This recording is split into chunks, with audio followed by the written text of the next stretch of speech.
For more on the experience of going through the Super Bowl as a player and now getting to watch his former team in the Super Bowl as well, Lofa Tatupu, kind enough to join us now, former Seahawk, 3-time Pro Bowler, one of the co-hosts on All Day, a Believe show, wherever you can see that. Lofa, appreciate the time, man. How you doing? I'm doing great, fellas. Thanks for having me. Oh, pleasure to have you. Yeah, no, appreciate the time. So what do you remember of this? You played in the Super Bowl 40 as a rookie with the Seahawks. What do you remember about that experience? Oh, not the greatest memories, but it was about the journey, right? It's a long, drawn out process, and I was hoping nothing against Detroit, right? I was hoping to go somewhere sunny for it, so it was a different experience for sure. Let's just say that much. What are the players going through? What did they go through last week and the off week, and what do you go through when you get to the site? Oh yeah, the off week, it's business as usual, right? Nothing really changes. It's a normal prep week, and then as soon as you touch down there, like the circus begins, so to speak. A lot of media obligations, and just people searching, poking, and prodding for stories, things like that. But and you're just itching to get to the game because it's all I've dreamed about since I was, a kid, is playing in that big game. And so after 2 weeks, because it's not like, even in the season you have a bye week. It's not even anything like that too.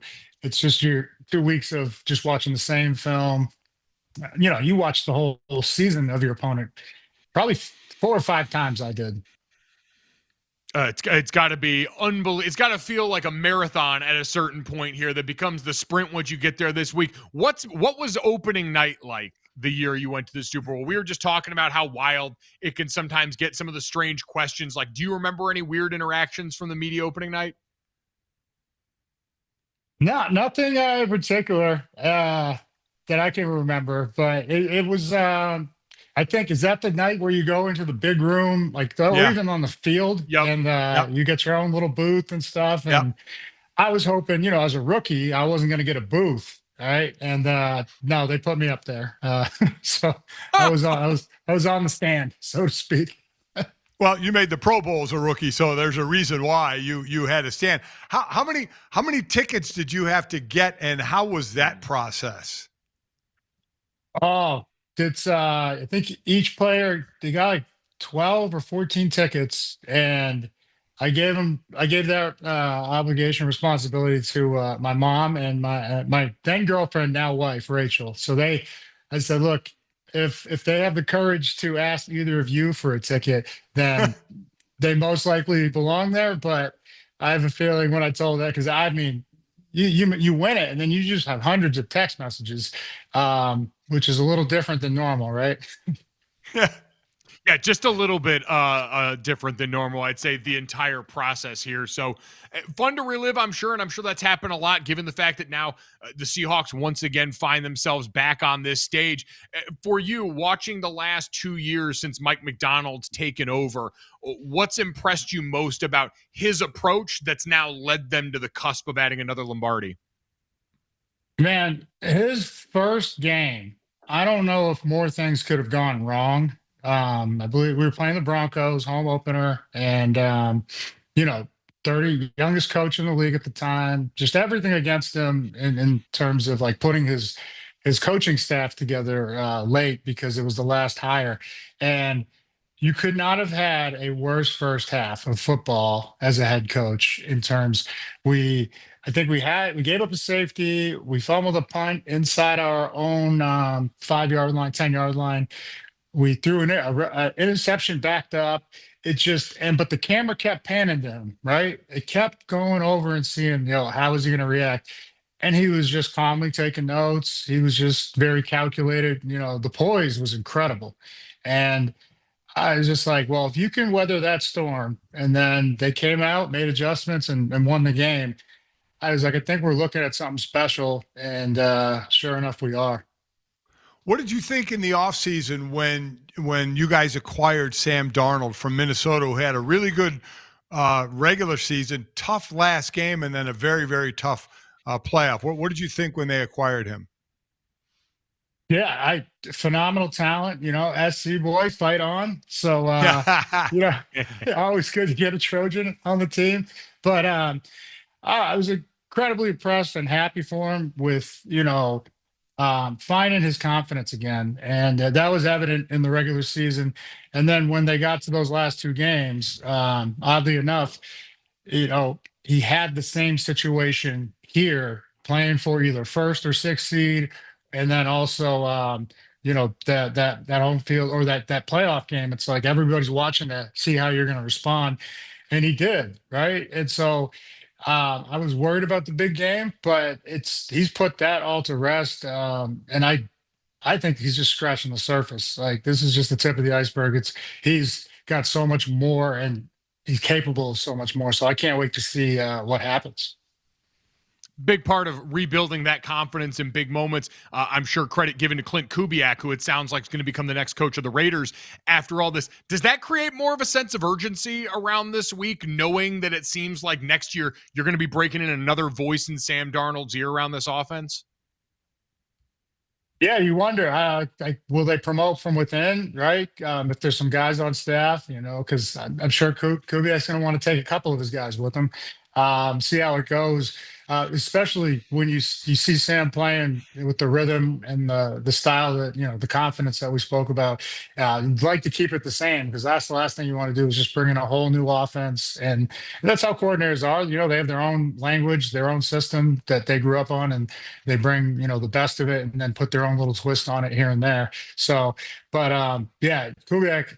He is a masterful play caller, and the way he sets things up, and then just varies off of it. It really catches defenses off guard. You see guys just running open down the field at times. So, one more would be nice before he takes off. One more.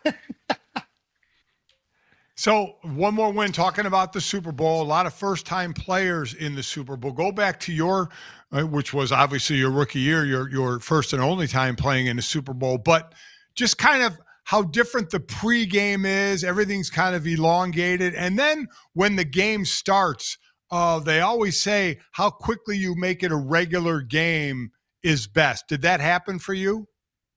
Yeah, I was fortunate to play. I know it's just college, but we won the national title just the year before, which you have to be back then. You had to be undefeated to get a shot at that game because the year before we lost one game and we didn't get to go to the national title.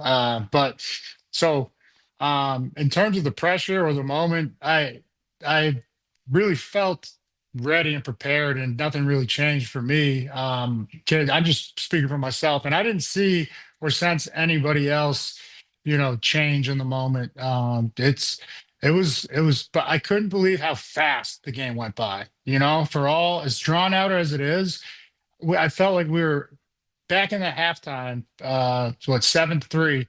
And it was just like, man, that felt like 5 minutes out there. And then we were in the locker room for what seemed like an eternity at halftime because of the halftime show.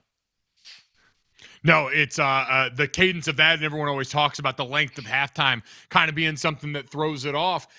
This team, another one led by defense as well in Seattle. We talked about Mike McDonald, but when you look at some of the guys, whether it's guys that have been around for a bit in new roles or the younger players who have stepped up, who do you look at as like the most important part of this Seahawks defense, the one that can kind of make everything go for them?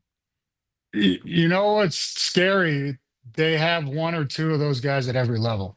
I know, there's traditionally one, but no, there's a lot of lightning rods or energy forces out there. It all starts up front. And I thought the biggest acquisition in the offseason of any team, was DeMarcus Lawrence. I even said if he's just 70% of what he was 2 years ago, and I know he's up there, he's 34 years old, this is 12th or 13th year in the league. He looks like he can play another 5 years. And with the guys around him, like Leonard Williams, unbelievable. Jaron Reed, they are stacked across the board. And then the young guy putting up 8.5 sacks, Byron Murphy.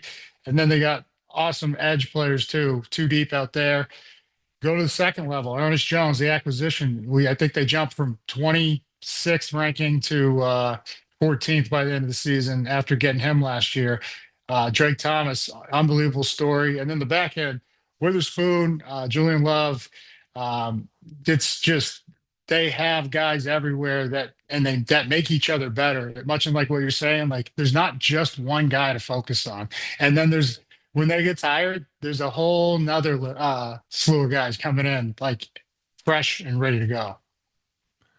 What is the biggest problem the Patriots pose to Seattle in the Super Bowl? Oh, that's a great question. I haven't seen them play a ton, but I mean, what they done is very impressive in Vrabel's first year. And I would say maybe it's even Vrabel.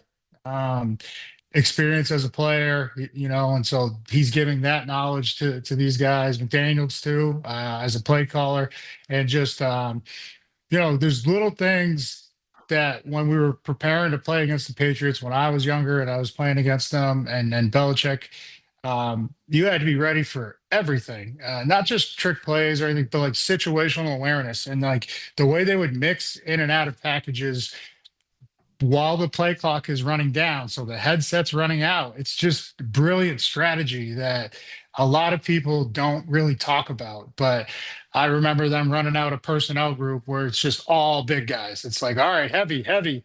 And it's, second and short or third and short.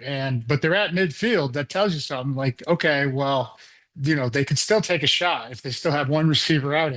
Well, next thing you know, three little guys run out there, right? And then all the big guys run off, and it's like, oh God, we're in the wrong personnel. Just everybody secondary back up, and sure enough, it was a shot. Wow, it's amazing what they've always been able to do with those guys from the neck up there. And you're right, that seems to have transcended the eras as now Mike Vrabel brings some of that back to New England and certainly has them back in rapid succession, just like Mike McDonald did in Seattle. Everyone check out All Day wherever you get your podcast. Phenomenal stuff, especially this week leading into a Seahawks Super Bowl appearance. Lofa, appreciate the time, man. Thanks so much and enjoy this week. Appreciate that.